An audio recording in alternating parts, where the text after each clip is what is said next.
যোগ্য না, যে যেখানে কথা বলার যোগ্য না, তাকে আপনারা কেন এতটা প্রায়োরিটি দেবেন? একজন জার্নালিস্টের কারণেই কিন্তু আমাদের ফ্যান ফলোয়ার বেড়ে যায়।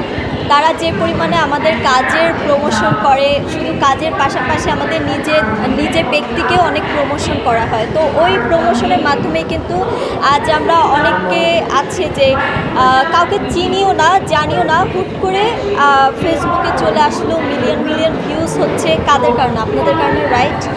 আমি আপনাদের অনেক রেসপেক্ট করি, কারণ আমি যখনই বিপদে পড়েছি, কোনো কাজ করেছি, তখন আমি আপনাদের অনেক সাপোর্ট পেয়েছি। তো আমার মনে হয় যে আপনারা ভাইরাল কন্টেন্টের পিছনে না ঘুরে আপনারা একটু কাজের পিছনে ঘুরেন, কারণ এখন ইদানিং দেখছি ভাইরাল করার জন্য আপনারা অনেক কিছুই করছেন। যাদেরকে কেউ চিনে না, জানে না, ইন্ডাস্ট্রিতে কোনো কাজ নেই, আপনারা তাদেরকে নিয়ে পড়ে থাকেন।